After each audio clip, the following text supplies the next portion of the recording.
Good afternoon to everyone. My name is Derek Robinson. I reside in Panama City, Florida. I'm a person who's been living with HIV over 33 years. Today we have a distinguished panel of heterosexual men living with HIV.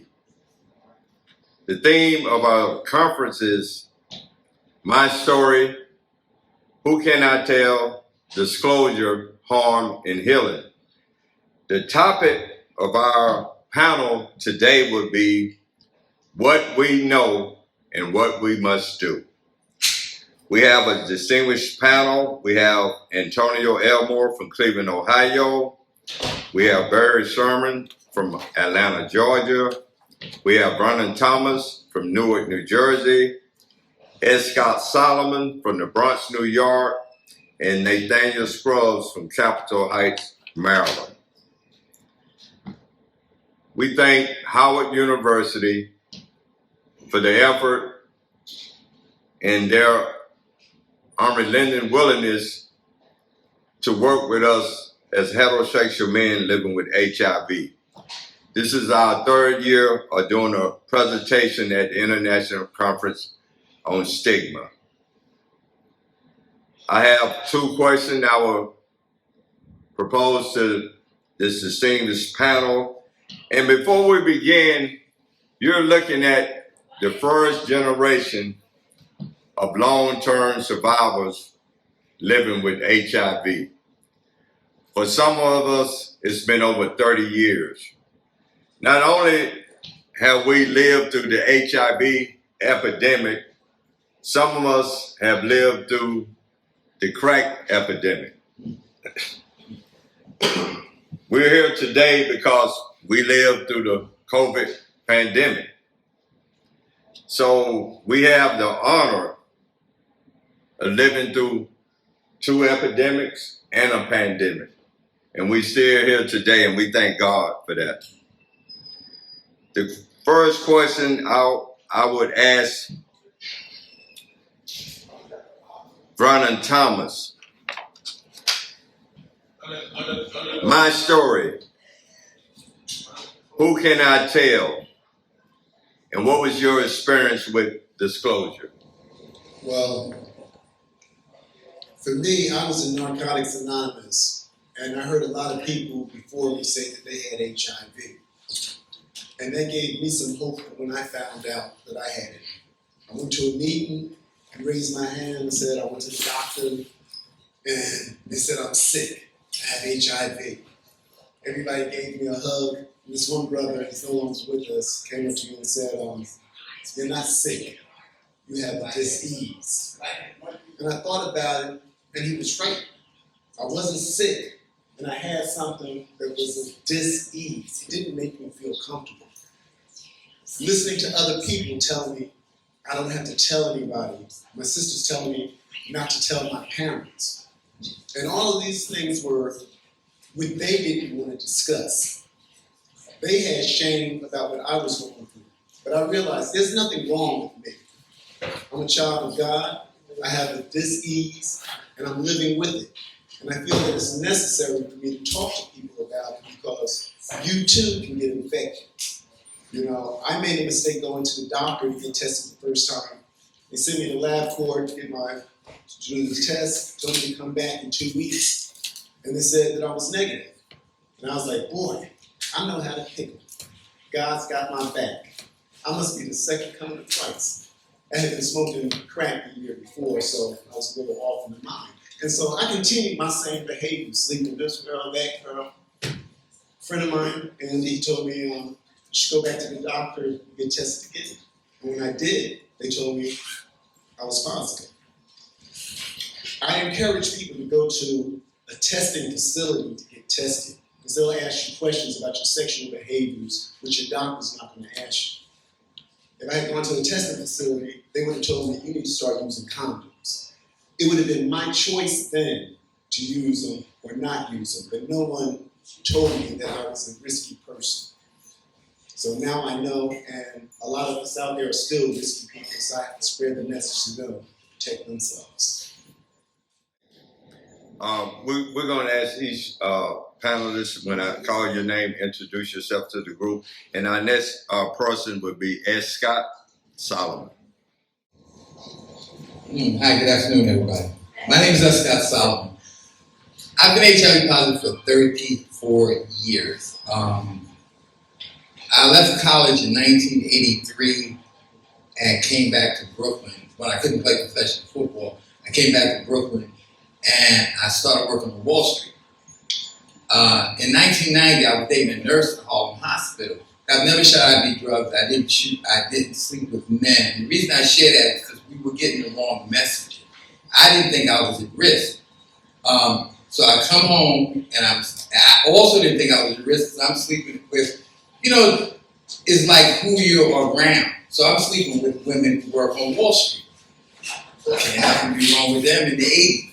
So I come to find out I was positive in 1990, but I was dating a nurse at Harlem Hospital. She wanted me to take a test. I'm a football player. Should I be drugged? Sure. Take an HIV test? No problem. Surprise, surprise, surprise.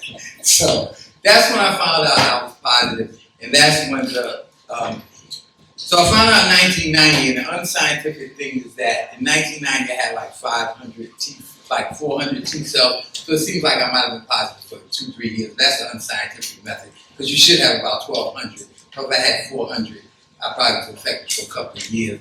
And that's when the journey started. And like I said, I was around for the beginning of this. So it was really hard because there were no services for heterosexual men. But I was sharing the lunch. We had some heated discussion. I'm forever grateful to the gay community, because if they didn't take the reins and get ahead of this thing, I don't think we would be where we're at now. But I still feel left out. That there wasn't no services. I worked at Harlem Hospital for 20 years. I had people who died because they were so scared of being accused of being gay, they would not get help. To me, that was unfathomable. I couldn't understand that. I was sharing with the brother at lunch that I thought the bravest thing I did was sharing my HIV status. The bravest thing I did for New York City is going through the doors of GMHC. For Gay Men's Health Crisis, they might be the best organization in the country helping with HIV. But I walked through those doors and I did not care if you thought I was gay or not. I was trying to save my life. So, that's where my arrogance came through. It did not matter what you thought of me. I was trying to save my life. Disclosure was a whole different thing. And what I started out with, the brother said something earlier in the meeting, what I started out with was I told my family. Because I knew I wouldn't get rejected. I'm his mama's boy, the smallest of 4 brothers. I got these humongous brothers. And I was the youngest, so I was a mama's boy. And in most communities, especially African American community, I'm a mama's boy. Mom wasn't going to turn me nowhere. I could have came in with one eye, one leg. It doesn't matter. That was my mother. She was going. So I told her, I educated her, and it was okay. So I started out with them, and I was sharing with some of these brothers here, because I call myself semi-retired, but when I miss, of the advocacy, because I've been at it for 30 years, but I started meeting these brothers, it seems like I'm back in it.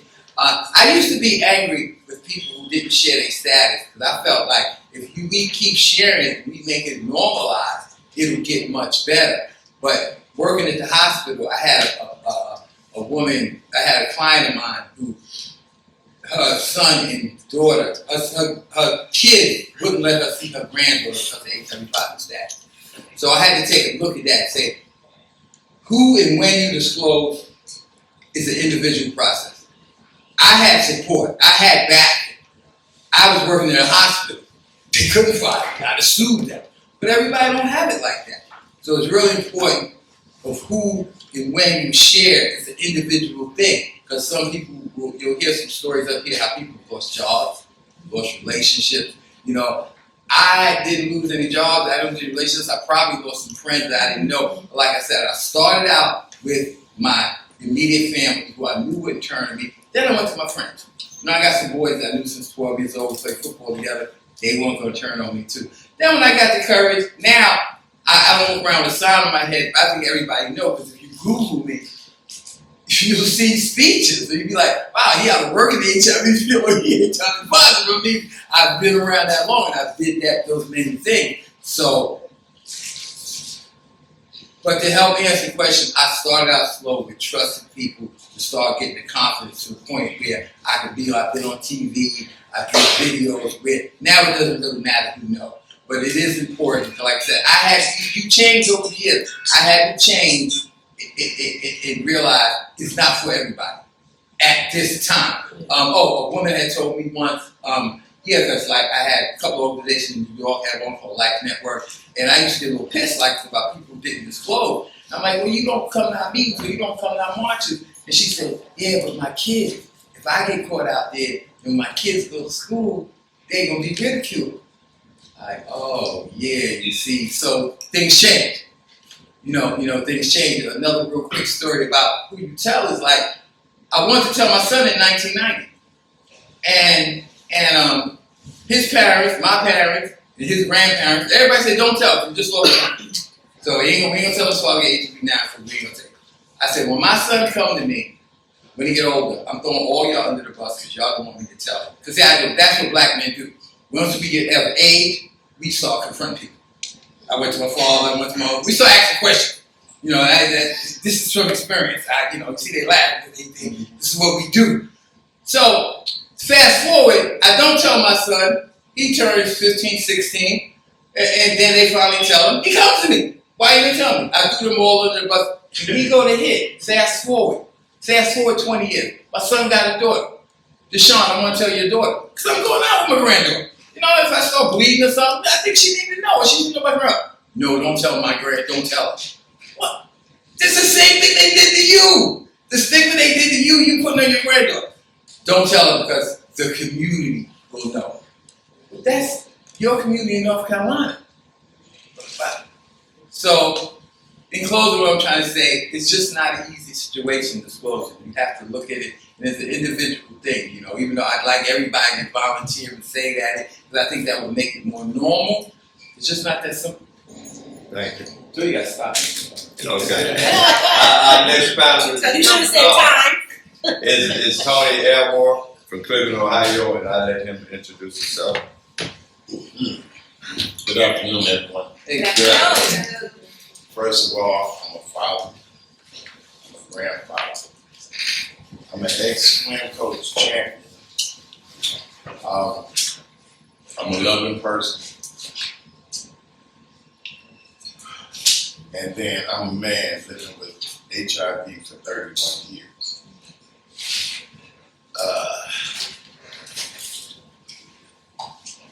Back in '92, I was diagnosed with HIV. And at that time, there wasn't a lot known about it. So I was working for the city that I live in, and I was scared to lose my job. I didn't want to disclose because I was working with infants all the way up to senior citizens on a hands-on job.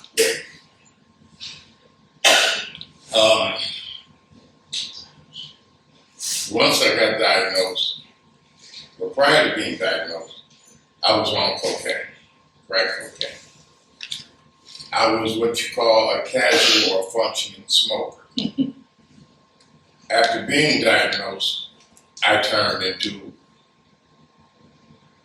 a full-time smoker. A functioning smoker, I was allowed to keep my job and do what I had to do. But all in the same time, holding a lot of pressure, a lot of inward feelings that I didn't know how to release.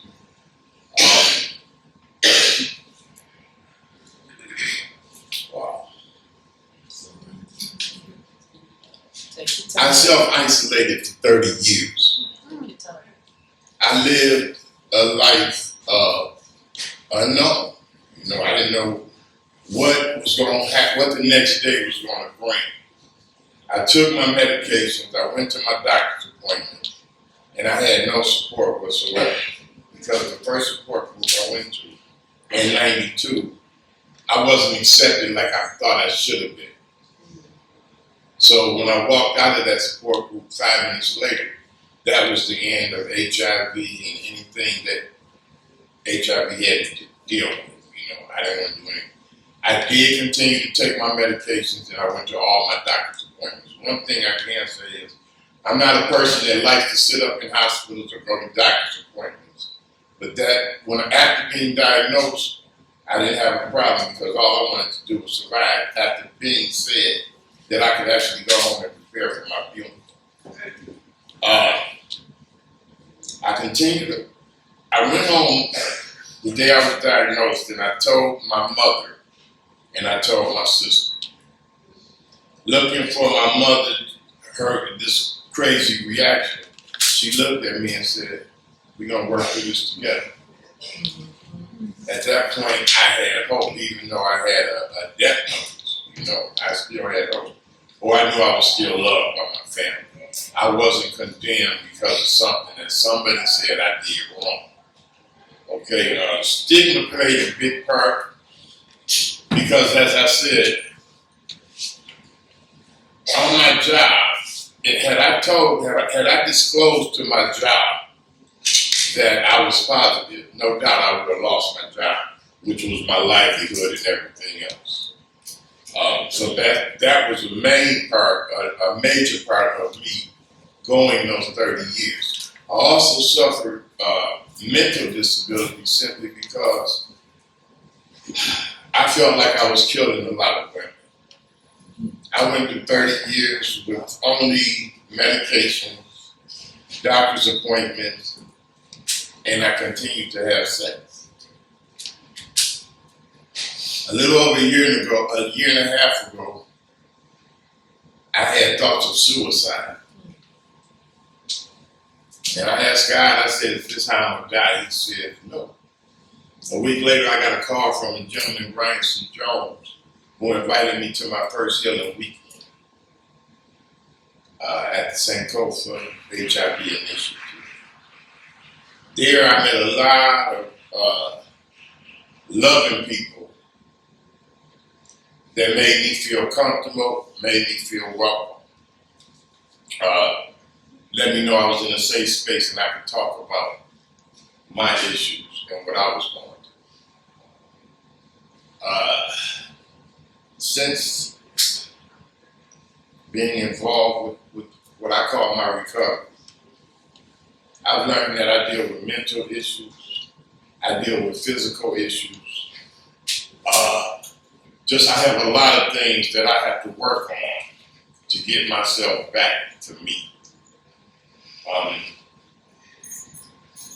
What I do now today is HIV and recovery is my life.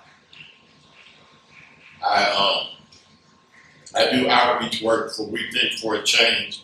Beautiful young lady saw some little bit of hope in me, and she brought me on. I deliver food to people living with, as well as to senior citizens. I do outreach work, handing out at-home HIV test kits and informational flyers.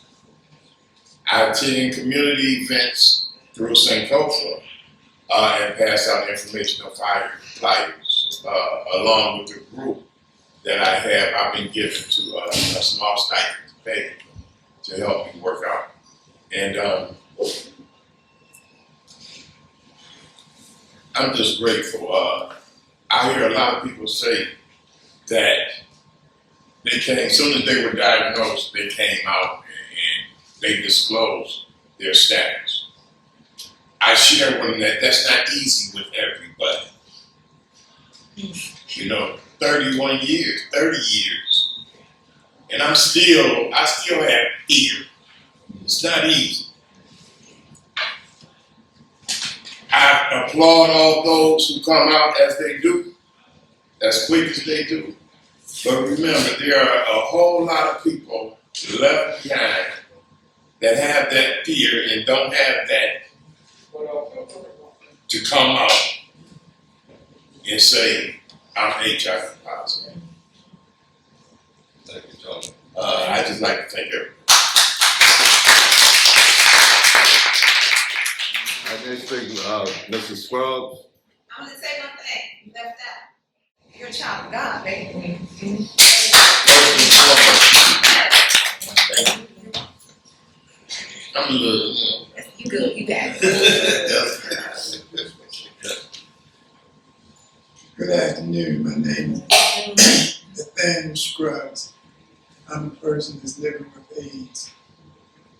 I'm sitting here, and I was telling the gentleman in the elevator, I've been here to this meeting a few years back. I was in Florida at the time, and I was overwhelmed taken by the impact of the information and the impact of a person's desire to want to learn. I was working in the HIV. A little bit about me. I like humor, so I might crack on some of y'all. That's my disclaimer. I'm telling you that right now. You can't hear me? We gonna crack back. Thank you. The way I found out, I was associated with, let me give you some of my history. I'm an ex-drug addict. I was real promiscuous sexual. I come up out of an era where we didn't use condoms. If we got burnt, we just go to the health department, get a shot of penicillin, and let everybody know that Susan burnt.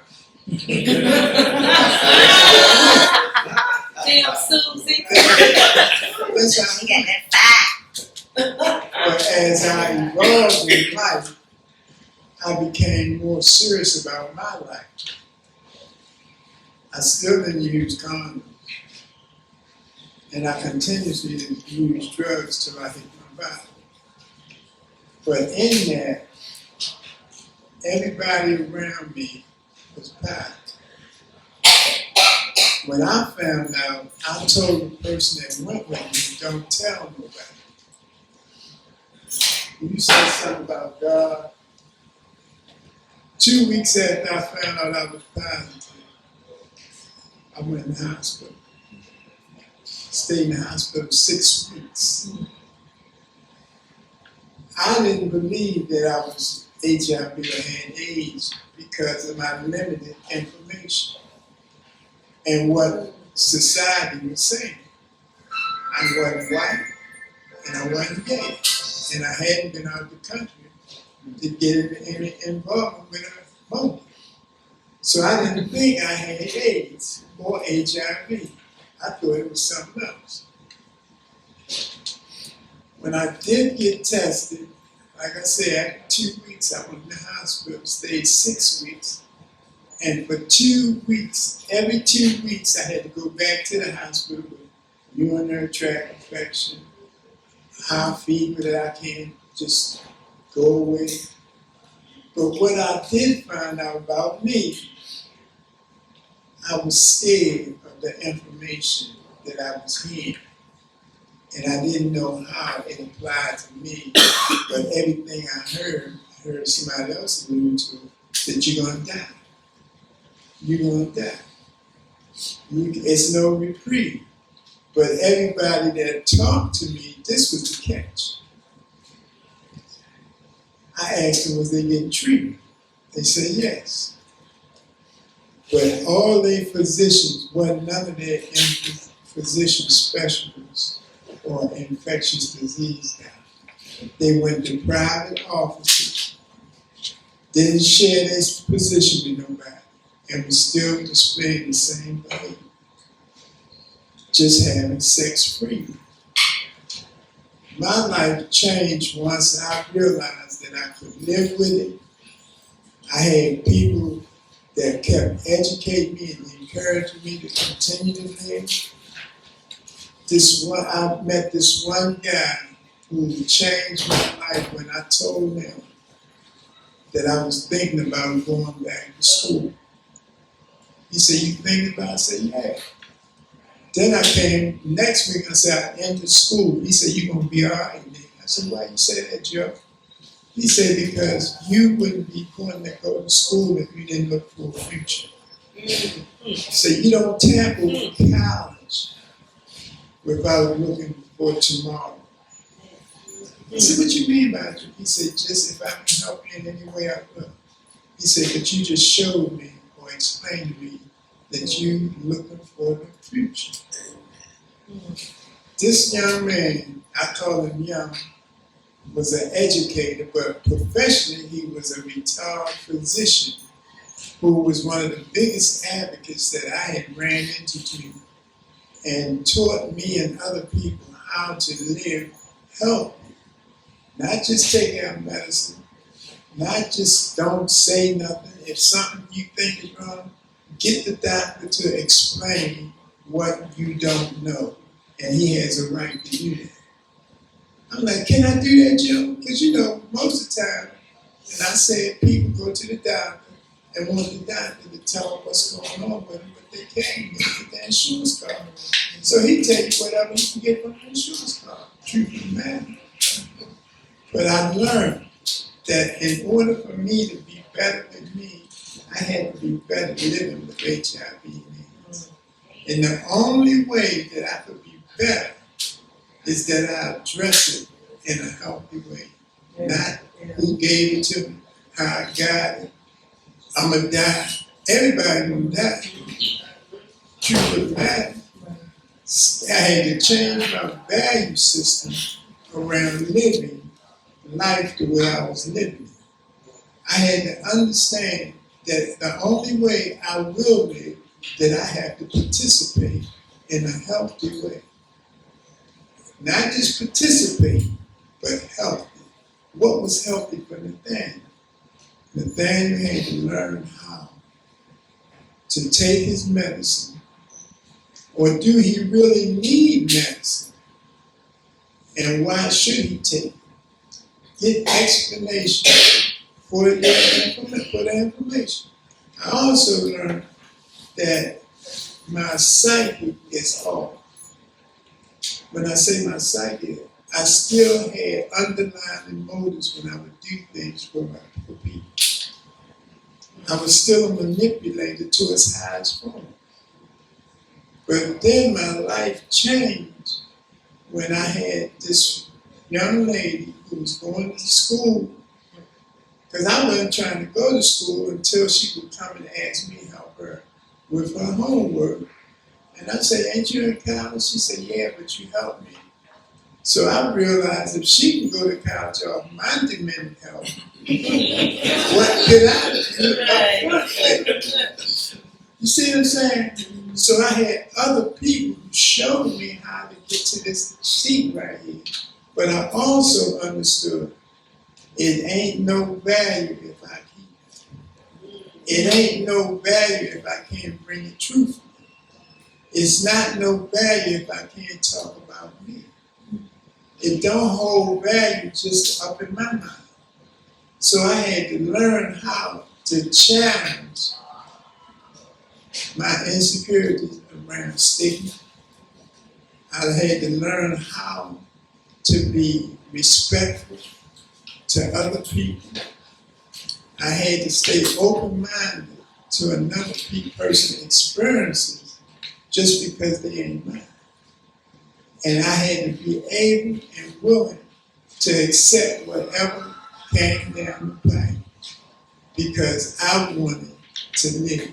I had enough sense to know I stopped shooting dope. So that's part of me not dying. I stopped lying as much as me. Because when you be untruthful, at least with me, I ain't comfortable. And when I'm not comfortable, I'm going to do something to cover that comfortability up. And what things do I know to cover it up? More lying, more gambling, more cheating. And what happened? My responsibilities that I had diminished. I become homeless. When I become homeless, I get scared. When I get scared, I don't know what to do to help me. So I learned that people ain't gotta be like me, but we gotta have the same purpose. One of the things that I've learned, when I was in the hospital, because I was an IV drug user, it was hard for them to get veins. and they had came in and done a cut down up in my neck to get some fluids in. So the lady that put it in explained to me the purpose of it. So because we're hard to get veins, we got to do this. Another bright young doctor trying to establish herself told me, because I wouldn't let this lady take a needle and draw blood from me, that that's why you won't die with AIDS. This is a medical business. And at the time I wasn't a Christian.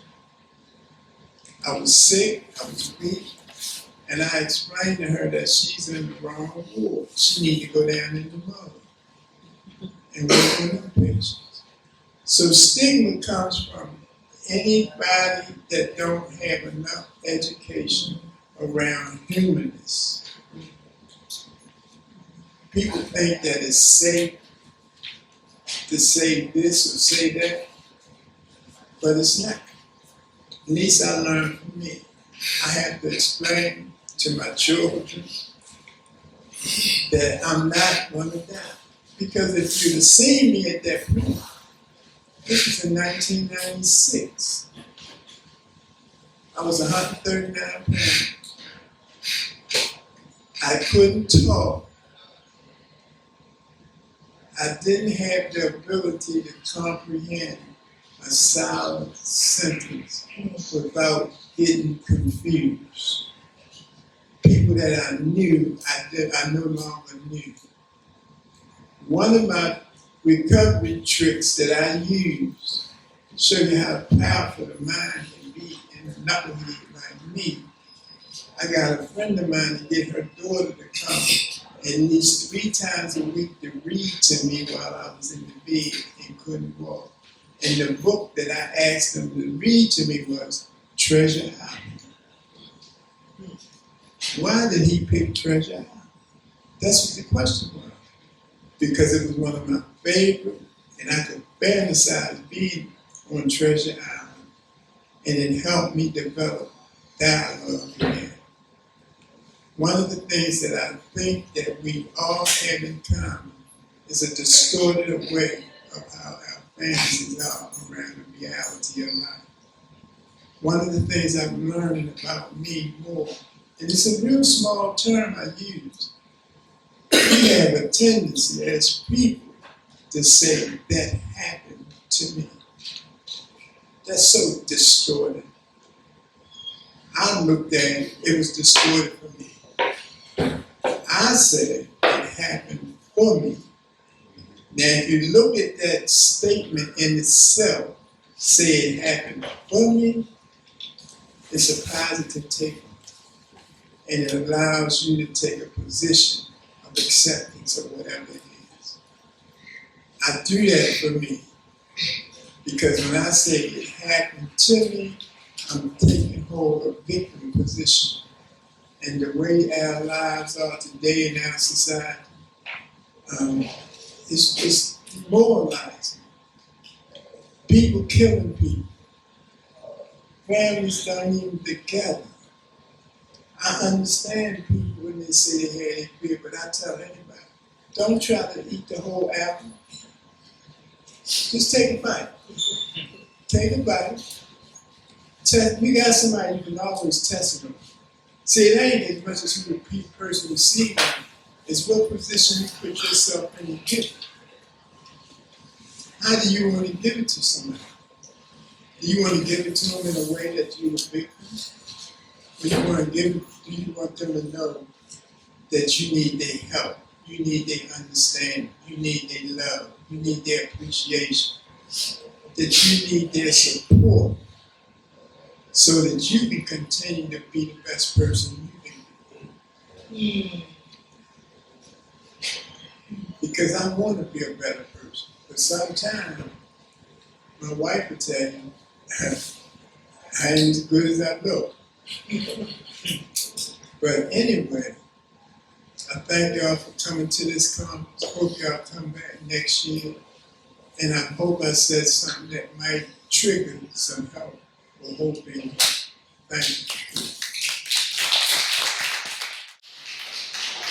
Next speaker will be Barry. Welcome to the tribe, Barry. Thank Go ahead.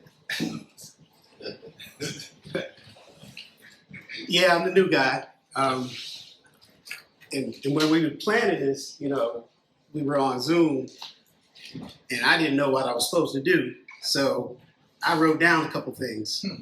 So I can tend to ramble a little bit. So I'm gonna make sure I don't do that. But yeah, I really thank for the opportunity to be at this conference. You know, I've been looking for 20 years for some heterosexual men or something for heterosexual men. I was making announcements at the planning council. You know, I was going to conferences, conventions, in all conversations. I was like, well, where are we? Where are the heterosexual men? And about 2 months ago, I found these brothers. I found Derek in Florida at a conference. And my prayers have been answered. You know, my prayers have been answered. You know, I always like to acknowledge the people whose shoulders on which I stand. You know, and I want to call my ancestors in the room, and I want to say their names. My dad, James Sermons, Uncle Leroy, and he was an advocate. And in Plainfield, New Jersey, there's a senior center built with his name. So they make me who I am. My mother and my grandmothers, they help me figure out what I do.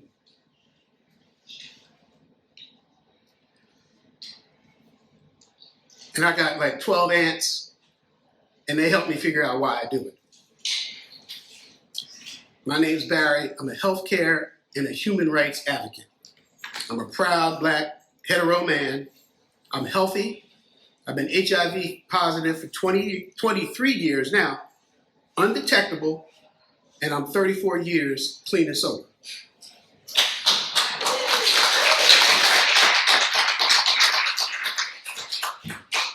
I'm married to a woman that's HIV negative, and there's this thing called U equals U. And what that means is if I'm undetectable, I cannot transmit to my wife. I didn't know that. I didn't always know that. Right now, I'm a full-time college student because life changes. You know, I'm a student at Georgia State University in the film program. But I have two people in my life who went to Howard.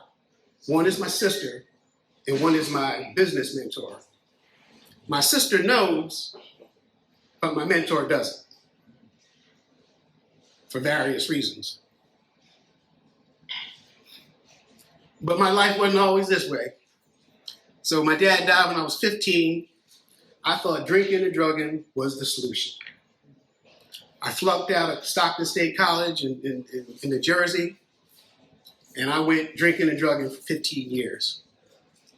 So I don't know if any of y'all were in DC in 1985, but crack was running through DC. I was born in New Jersey. I lived here for about 8 years. And right where the Plaza Hotel where we were staying, 14th Street, at that time, it was the Stroll. And I used to go there to think that I was having fun, okay? And that's where I hit my bottom. You know, I got to the point where I got sick and tired, and I thought I was gonna die. But now I got a story to tell. So when I tested positive, you know, I didn't know who to tell, but I knew one thing: I couldn't tell my doctor because I got tested at a site.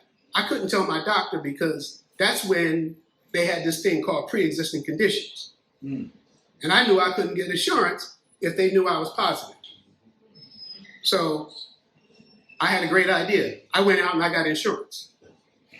And then I waited 2 years. I don't recommend that. I don't recommend that. So the people I told my best friend Buddha, he's still my best friend, 30 years later. Matter of fact, man, when I met him, his son was 15. And he died from lymphoma last week. And I never had a son, but he was like my son. I remember going, Buddha was a counselor at a treatment center, and I remember going to him and just crying on his shoulder because I thought it was the end of the world. And this last week, he was able to cry on my shoulder, and I was able to be there for him. I told my girlfriend at the time, who became my wife, her name was Veronica, and so Veronica, we knew each other for 30 years, and we thought because I was positive, she was going to take care of me at the end of my life. Well, again, U equals U. She was negative, and she died from breast cancer in 2015. And I was there for her last breath, and I was grateful to be there for her last breath. She was there when I got in treatment. And then I told my brother, I always get messed up when I tell this story. So I told my brother in the beginning, and then after 2 years, turned into 3 years, and I hadn't gotten anything treated, he came to visit me in Atlanta. And while he was there, he looked at me, he said, man, you don't look good. And he said, I would rather tell mommy that you're dying than to have to tell mommy that you're dead. And that was the day I decided I was going to get help. And I went and I got help, so he had 2 questions. The one is, how can I heal? How I can heal is I get clean, stay clean, I get healthy. I learned how to advocate for Barry. I learned how to support other people. That's how I do that. By taking care of me and helping other people, that's how I do that. So I just want to tell one story before I sit down.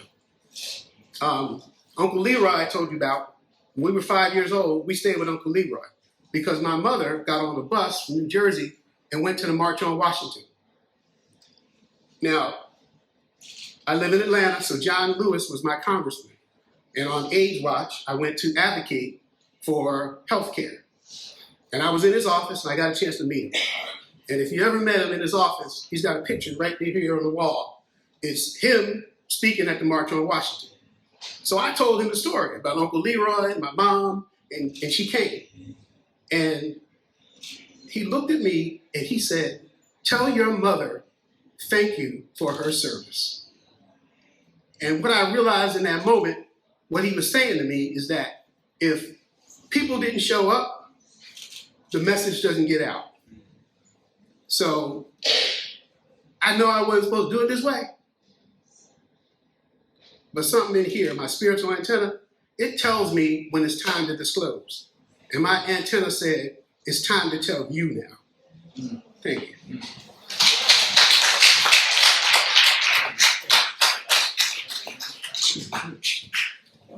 Who can I tell? I can remember the day that I had to tell somebody. 1991. Couldn't tell nobody. 1996 in treatment again, and I told somebody, and it was weird because I was in treatment with some people from Atlanta, and I don't know if I always went into treatment rough. So I needed my hair done, you know what I mean? And this girl was, she was fixing up my head, and because I was afraid to let anybody else do it because I was positive, she was positive, her husband was positive, and the women at the treatment center, they got mad and turned me in because you can't fraternize, and she's on the porch for something in his head, and I said, man, please, don't tell nobody. But you got to cover me on this because I need something done to my house so I can get a job. And he almost lost his job behind that but he couldn't tell the people I was positive. And that's why she was doing, you know, that's why she was doing what she was doing. And I can remember February 28th, 1998, trying to leave the hospital, fifth time with PCP pneumonia, and they was praying for me. And the doctor came in and told them to stop praying for me. I said, what y'all mean? He said, no, Derek needs to make a decision whether he want to live or die. You know, time is up. You know, time is up. And I knew I needed one more. Because the dope kept me alive. The dope was keeping me alive, you know, keeping me from suicide. Because I didn't know who to tell. And I can remember when I finally got some help, they was like, you don't say it at Thanksgiving. You don't say it at Christmas. For 5 years, my family didn't even know whether I was dead or alive. I had no communication with them. You know, all they knew was I had went to Texas. For 5 years, they didn't know whether I was dead or alive. And I just wanted to go home and see my family. And there was some doctors in Dallas. It was different back in the 90s. It was some doctors in Dallas that would fly you home for Christmas. They would fly you home for Thanksgiving. They would fly you home for your birthday. And I wanted to go home. I wanted to see them children that my wife reproduced for me. I wanted to see my children again. I wanted to see my brother. I wanted to see my sister. But I couldn't do it at 128 pounds. I think that would have been death towards my mother. And one day I got the courage to call my grandmother. And I said, Ma, you know, I got AIDS. She said, well, Deke, they'll have a cure in 5 years. I said, Ma, you know, we done buried this person, we done buried this person. And she wasn't listening to what I was saying. She said, Deke, they'll have a cure in about 5 years. Don't worry about it. And when I went home, I wanted to speak about HIV. You know, I was invited home. And my mother said no. She said, I got to live here. You don't. She said, go back to Texas. Honor thy mother and father, that day should be long upon the earth, which is law that God has given them. My mother said no. So I came home, and people paid me to speak, and I just went off and I talked about something else. You know what I mean? I honored my mother. And talking, and I said, well, you know, the reason I told my grandmother, because my grandmother talked to God, and she walked with God. And I said, and I used to travel with Ryan White's mother. And she had told a story about Michael Jackson being on one side of the bed and Elton John being on the other side of the bed. And they told the doctors, like, whatever amount of money you need, just tell us, we're going to fix this thing. And the doctors say, money won't fix it. I said, what do they mean money won't fix it? You know what I mean? So I cashed in my insurance policies. You know, back then they let you cash in your insurance policy. I cashed in my insurance policy, had enough money to go out and enjoy myself. But I was too weak to enjoy myself because when I would travel and go on vacation, you know, I didn't have no help behind it. And so the first person I told was my grandmother. I told my stepmother before I told my father because she had worked in the HIV field, University of Miami back in the 80s. And I wanted so bad to tell my children, but I ended up going back to, me and my children was in college at the same time. And you know, they already was fighting for me in elementary school because people was calling me crackhead. They would get suspended from school. And I said, man, I can't give them this diagnosis. I just couldn't. And so through the help of you all, I was able to finally tell my children. And then it was the fear, like somebody else explained. I didn't know whether my daughter was going to let me hold my grandchildren. You know, proper education is the key. You know, because I know people that happened to them. You know, I know people today still can't get that Thanksgiving dinner that's coming up next week. Their family leave it in the garage. I know people that still get Christmas presents dropped off on their porch. You know, it's 2023. That's how powerful the stigma is. Next question. What we know and what we must do. What we must do to end stigma. And I heard it said stigma is going to be around forever, but we can do something. We can do something because I I live in the country. I seen it segregated and I seen it integrated. I know some things can happen. Some movements can be so powerful. But what we must do, and I'm gonna start with Tony. What must we do to end this stigma? The stigma for me is still real thick.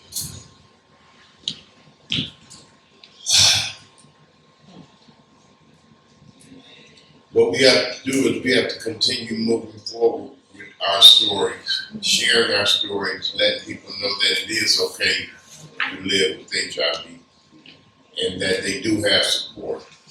Like I said, when I came out, I didn't have the support. That's what I said. You have to let other people continue to make other people aware that there is support for heterosexual.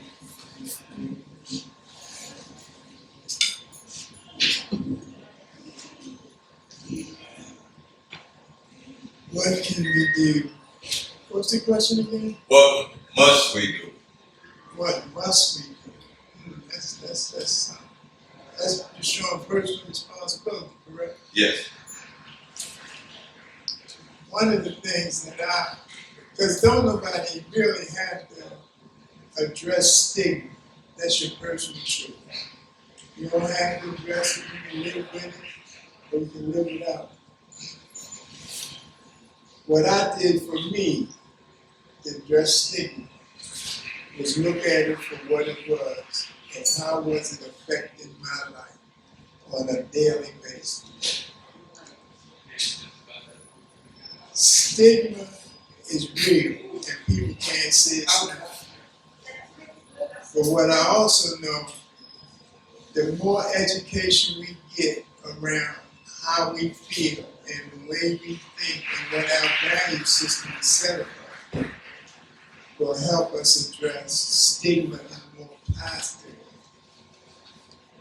Now, stigma, and I was telling somebody this, you put up a wall to stop stigma, right? But that same wall you put up stop you from getting out.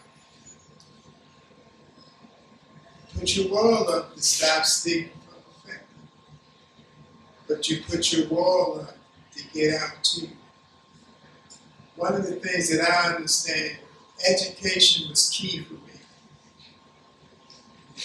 Having a positive support system in my life that don't mistreat me mentally, emotionally, or physically.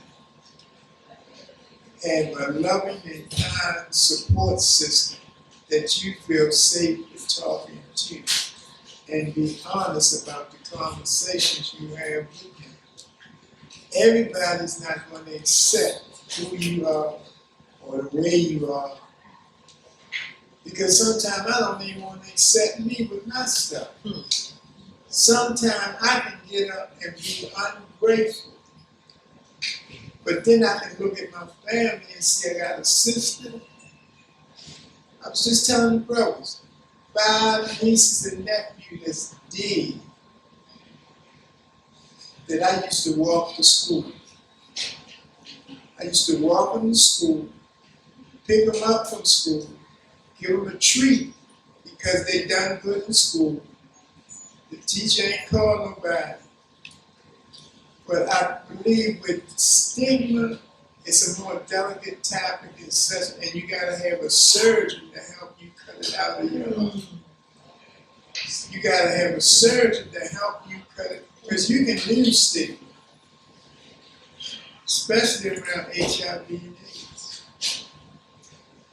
But how much are you willing to put of yourself to stop from affecting you?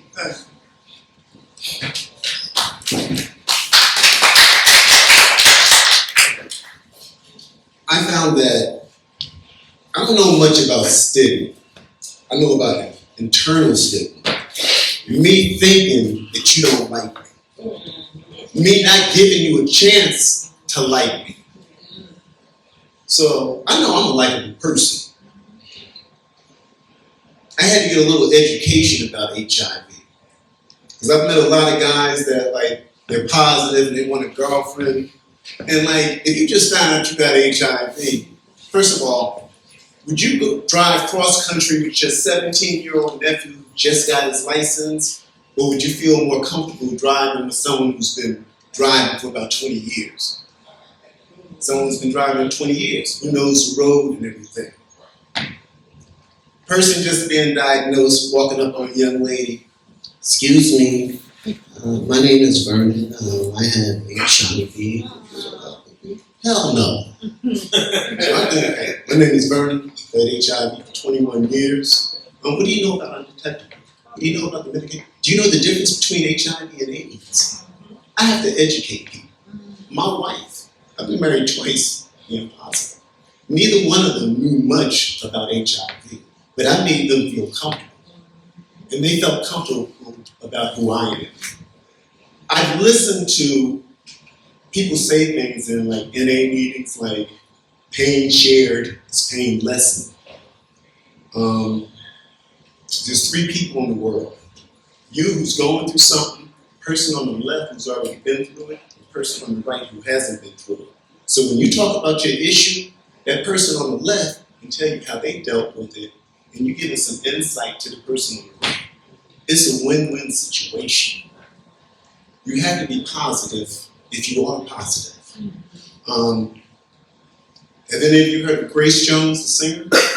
She had an album back in the 80s called Slave to the Rhythm, and started off saying, this is what Edith Piaf used to say, use your faults and use your defects, and then you'll become a star. My fault is I'm a recovering addict. My defect is I have HIV. I'm a star. They've kept me employed for the past 21 years. I'm the black sheep of my family. I got 3 sisters that went to Princeton. My older sister used to be a judge. She moved out to Maryland. She was working for LSC, some company. My younger sister, she was an attorney for Xerox. My middle sister, she was a vice president for Metropolitan Life. Me, I'm the drug addict of the family. The one who's been married 4 times, 3 divorces. The one who went to college and dropped out, learned how to give parties there. You know, but I'm the complete opposite of my family. But right now, today, I could do stuff that they can't do. I could get up there and say, I have HIV. I could give help to other people. I could go places where they'll never go.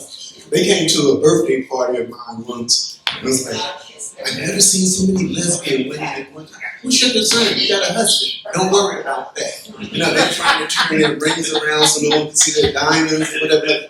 Don't worry about that. We're loving people.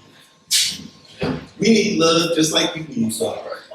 I was explaining to some people earlier, I used to work in Bergen County, which was a predominantly, actually Bergen County is the richest county in Jersey. And it's predominantly a lot of white gay people. And I would talk to them about our relationship. And the whole time they're sitting back like, wow. You know, I want everybody to be in a healthy relationship. Everybody needs love. But you have to first start loving yourself.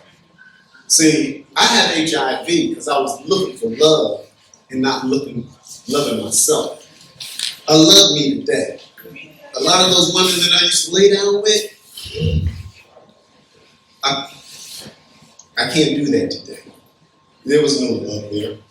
You know, even being in marriages, using drugs, putting up with a lot of nonsense. I remember when I got clean and I broke up with my second wife, I was like, man, the cleaner I get, the the more of a bitch she becomes. And someone said to me, no, she was always a bitch. The room was so foggy, you couldn't see who she really was.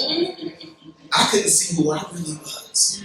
I remember I was talking to one of my artists who's gay, and I said to him on the phone, love you, man. You can tell a gay man that you love him. Why not? I got my help from the gay community. Because when I got found out I had HIV, most of the straight people who had it were injection drug users. And I was a drug addict, but that wasn't my thing, shooting up. So I couldn't identify with them. But you have to listen to the stories that other people tell. Because there's this one brother who took an interest in me. He was ex-heroin addict, and his medication always had him nodding. And then he said that he had prostate cancer also. And I was like, yeah. And I tried to move away to somebody else. 16 years later, I find out I have prostate cancer. So you gotta listen to what people say and stop excluding yourself. I know the people out there, but you know the people that they're with. Be honest talking to people. If you go get tested, tell the counselor the truth about everything. Don't tell part the story. Tell the whole story, because if you only tell part the story, you're only going to get half of the help that you need. I've been open about having HIV from day one, and don't take this the wrong way, but it was the best thing that ever happened to me. It gave me purpose. It allowed me to find out what real love is. I went to school twice to get my CADC. I graduated, but I never took the final test because I didn't want to be in the office being a counselor. I like dealing with people on the street. I got laid off and went to school for HVAC. 3 weeks before I graduated, I found out I had cancer. So I had to deal with that. And I'm 63, so I can't be crawling on floors, looking up air conditioners or furnaces and all that stuff. I just can't do it. I came back to the HIV world. And that's where I belong. See, a lot of times, we got plans to go somewhere. I'm going to be this or that. You ever hear about plastic surgeons making millions of dollars a year, and then they go to some third world country to help people? See, it ain't always about the money. I've heard people say that, what's the basketball player's name? He said that he should be my idol. Or Magic. No, he's not my idol. He owns movie theaters. I had to download movies. He has restaurants. I'm looking in my refrigerator. What could I mix together to eat? So he's not a hero. All of you are heroes. Because all of you who have that or something else, you're a hero. You're not supposed to be here today. They told me I had like 5 years. If I had bought into what they said, I'd be real mad right now because I would have regrets. I started my own record label. And that started from having HIV, writing poetry about it. And then someone asked me to write something about me dancing, because I love to dance. We recorded it, and that was my new high, making music. And it started off with making stuff about HIV. So that was my way to get the word out there to people. And yes, there was fear telling people I have HIV, but it's better for me to put it out there because you can't hurt me once I put it out there. If I don't put it out there, you can make up all types of stuff. I can tell you everything I did, One last thing I want to say is having HIV is like having a backpack filled with bowling balls. And every time you say you have HIV, you take a ball out that bag until eventually that bag is empty. Then you can put some new stuff in that bag, or you can take that bag off completely. So one more thing. What does a brain, a parachute, and an umbrella all have in common? They're close. You see That's right, because the umbrella when it's closed, is a weak cane. A parachute that ain't open is a backpack with a big chute. And your brain, if it ain't open, Let's just rock your heads.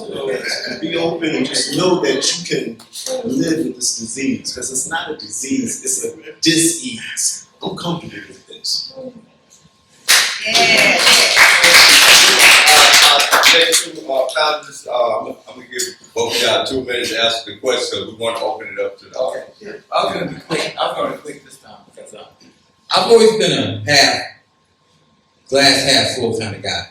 So I just think we need to stay the course. Because I think my hospital background has something to do with this, but I don't know if this sounds familiar to you. But there's a disease that can't be cured and you will die from it.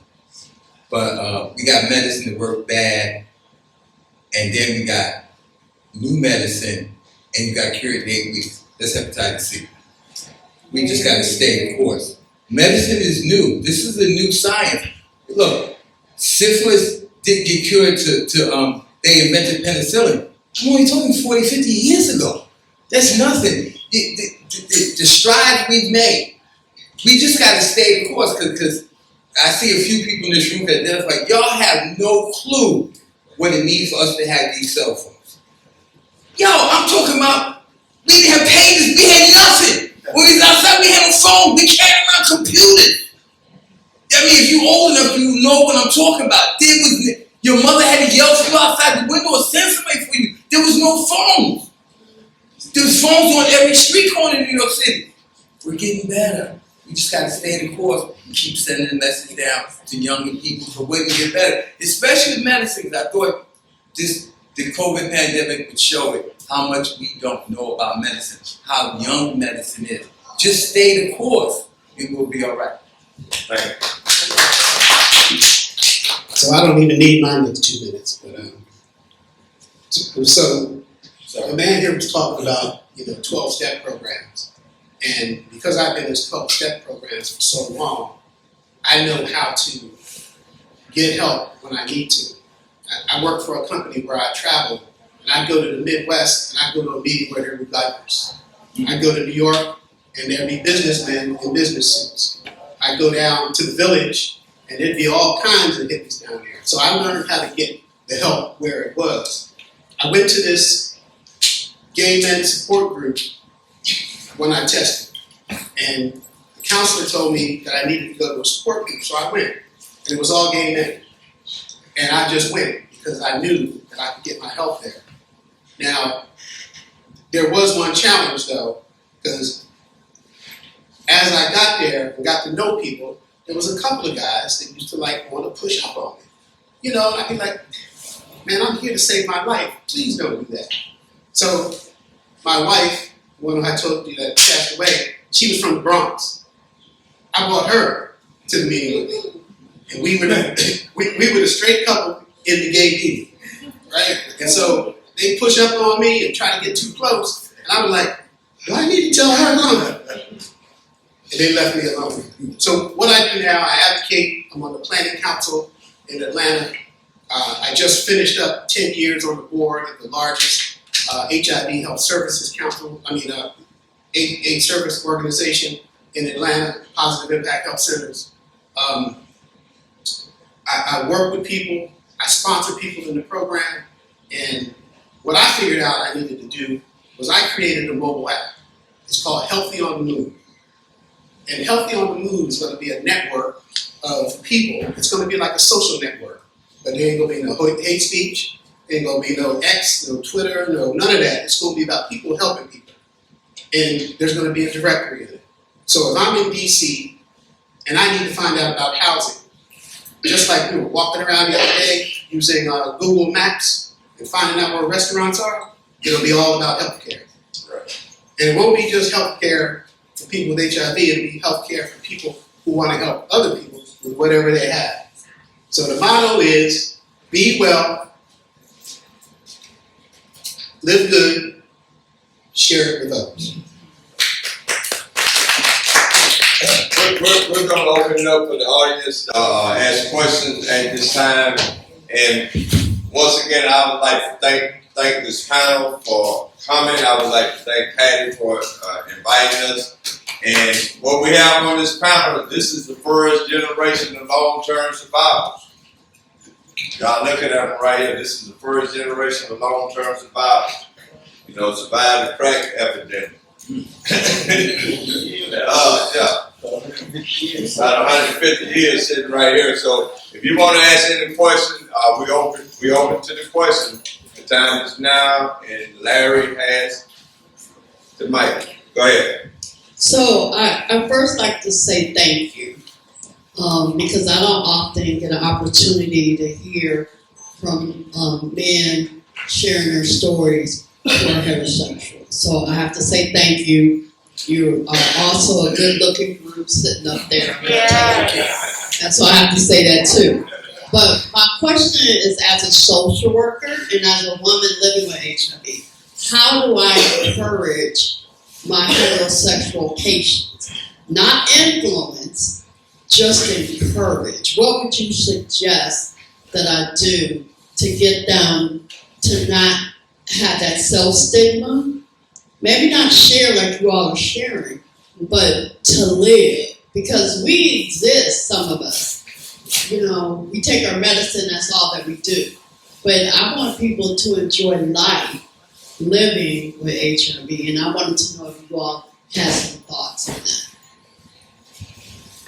You know, me and Derek had said something to me a couple of nights before we were talking, and he had said, I had forgot I knew this, but he said that at one time, if you had cancer, they thought it was, you know, if I sit too close to you, you can catch the cancer. So what I shared with the patient, what I've been doing at the hospital for a lot of years, is that I let people, I compare other diseases. You know, would you feel that way if you had diabetes? Would you feel that way if you had high blood pressure? I try to show them it's just another disease. It's just that the way we get it, who got it first, put a little stigma and bad things on it. So I just try to open it up and let people know that it's just one disease out of, you would be shocked. I forget the age number, like I said, how many communicable diseases there are. It's just one. I'm talking, there's a lot of communicable diseases. We got to let everybody know that they're just diseases. It's just something that people get. Nobody can do nothing wrong. So I have a simple solution. So the Ryan White Care Act and all the funding goes to specific populations, right? And so what you can do is you can open up your facility for some population that there is no funding for. That's how it starts. See, 12-step meetings, they don't need funding. We put $1 in the basket and give it to the church. So all we need is space to be able to have our meetings. And once we have that space, you can direct people to that meeting because you know that there are people there that can help them. It doesn't take $100 million to save lives. Yeah. Matter of fact, if you were real about it, especially in Atlanta, we get $25 million for Ryan White. And the viral suppression rates have not gone down at all. What are we doing with the money?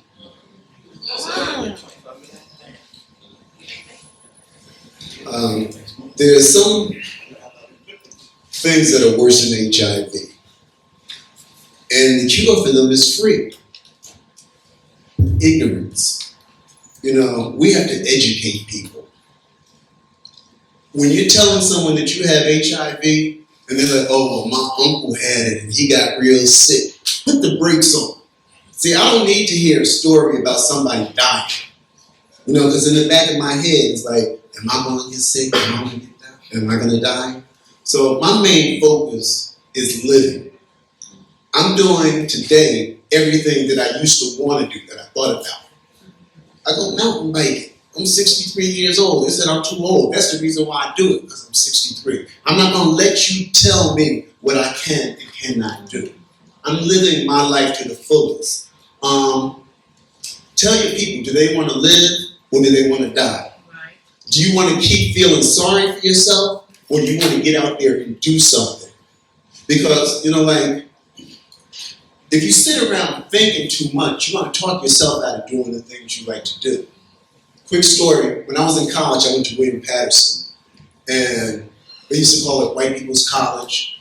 All the black people would be in the gym playing basketball, white people would be in the pool swimming. So I was like, I'm not going to let these people out through me. So I go into the pool, I had a high dive, I can't dive. I'm really not even a good swimmer. But I looked at them climbing up there, doing the triple Lundy and all these other things. I'm like, I'm not gonna let them outdo me. So I climbed up the ladder, walked out on the board, and it was like shaky and everything, and I got scared. It was like, well, I could back up, but I might fall. I know I'm gonna fall if I'm gonna turn around. So what I did, I just closed my eyes and jumped. I hit the water, feet curved, my body like arched a little bit, and I went down, and I came back up. I was like, wow. I came out the pool and ran out up the ladder again, knocking people out. But tell them why you wasn't in the gym playing basketball. I can't play basketball. We got one more. Right, so go ahead. I just want to share my appreciation for you all sharing your stories and talking to us and encouraging us. As a young person living with HIV, I just want to share that I really appreciate the fact that you guys are long-term survivors. You guys came up during a time where there was no you equals you. The science just wasn't there. And I'm wondering what it was like during the time when you guys found out you were diagnosed. Basically, how you maneuver relationships, especially when there was no you equals you. Because I feel like that answer could help to encourage people who don't believe in you today. One of the things I realized today, being in a positive relationship, because I've never been in a relationship with somebody that was positive. It's totally different. But the key word is relationship. We must relate to one another. You know, if you want to go to bed, you go to bed. If you want a relationship, you build. That's. Go ahead. I want to say something about what you said. And I understand what you're saying. There's no you equal you, but I'm gonna take it a step further. There was no medication. When I was diagnosed, there was no antiviral. All I had was my faith, my family, and my friends. That's it. When he told me it was HIV positive, I had a good place. I was at Harlem Hospital. They told me in the conference room. They didn't call me or shit like that. I was in the conference room with the nurse I was trying to rap to, and a friend of mine was HIV positive. So they told me and sent me out. Thank God I had that friend there with me who was positive. He took me someplace because there was no medication. But like I was sharing about my disclosure, I went to my family, I went to my best friend, and I fell on my faith that I always had it. My mother instilled me because you brought up some feelings. Right, I don't know how the hell we told you. Then you go and you were told you was positive, and it was like 5 years you'd be dead. Like kind of like that. That's what we knew. Like in 1990, I thought, because people dying around me, I thought I had like 5 years, and I'm glad we were able to show you. You got a lot of years. You know, great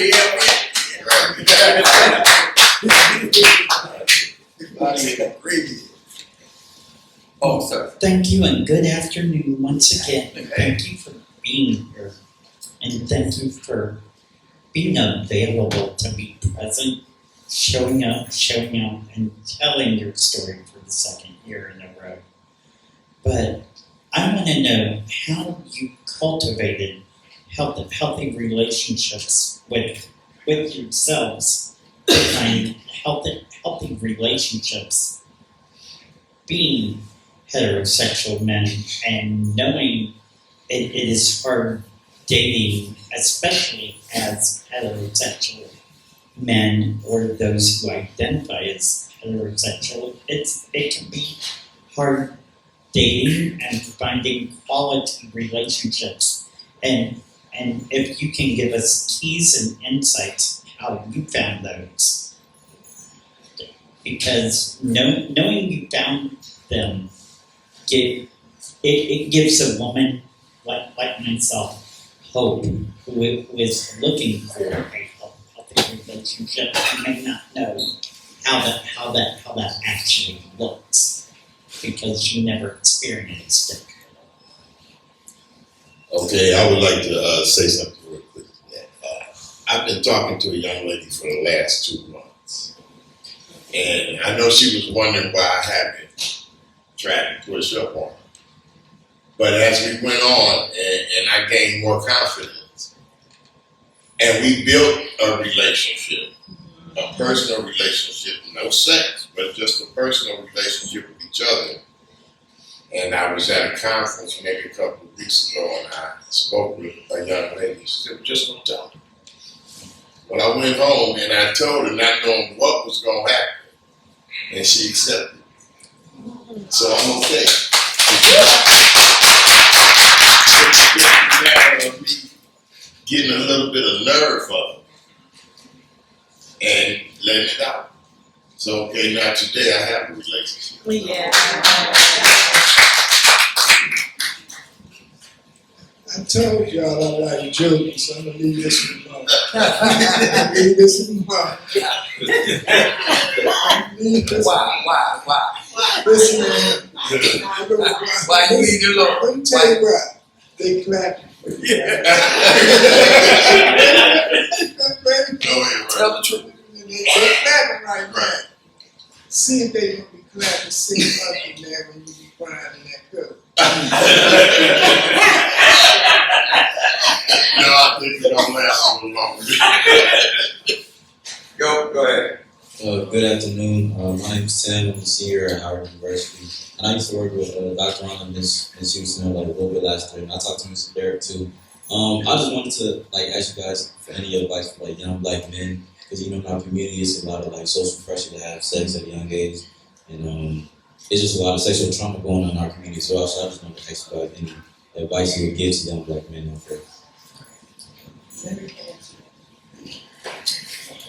Maybe on the bus. You? You know, this is a lifelong thing. This is before HIV, because I had 2 lives. Remember, from 1 to 30, I was high school, football star, college. I didn't get diagnosed until I was 30. So now I got 30 years without it, 30's out. It's almost simple, because I'm not going to tell you to stop having sex. I'd be a hypocrite. But it's just as simple as time. We had condoms in the 80s. We had condoms in the 70s.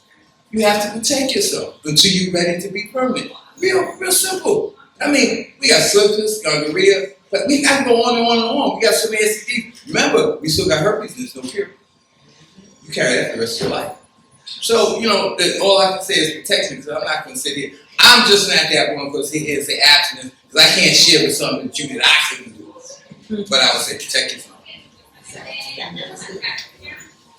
The lady that's leaving this, Francesca. one of the things that I had to learn is to not keep looking at the other person. Look at myself and understand what I'm seeing. That is a potential in me for a relationship. But how do I address me so this other person will accept me in a healthy way? It's not the other person all the time. Now sometimes it can be, but my first information is look at you. And then not just look at you, understand what you see about you. Then you got mirrors in your house too. Talk to yourself. Thank you. Talk to yourself. Yes. You had the answer. You're just frightened or some trauma that's hindering you from progress. But you hold value. Everybody in here hold value and is worthy of having a relationship. If you intend to work on you and not the other person. Thank you. We got one more there. If funding was available, would you all take this on a tour or a travel with it in the southern states? If there was funding. It's other states in America than in the South. Well, we're going on tour in 2024. We're going on tour in 2024. Just like Barry said, I mean, I seen the people put $1 in the basket at the Georgia Dome World Congress Center. We're not going to be fully self-supporting because there's a lot of money that come out specifically for us, but it hadn't went for heterosexual men, but we will be on tour 2024. Yeah, and I would wholeheartedly, because and I'm not going to sit here and blame anybody else, but I think I was kind of looking at the bigger picture because this is nothing new. This brother, me and him go back 20 years with this stuff. Heterosexual men of color. This ain't nothing new for me in life. We've been at this. We've talked 20 years ago about this same topic. I haven't seen him in about 5 years, but we talked about this 20 years ago. So I've been at this, but I kind of like, because the heterosexual, we weren't getting what we needed, but there was a bigger picture I had to deal with, medication, treatment. So I kind of had to put my personal stuff to the backside. But now I'm ready. They pulled me out of retirement, and so I'm here to go. I'd like to thank everyone. 3 o'clock, someone else has to use the room. The distinguished panel, let's give them a hand of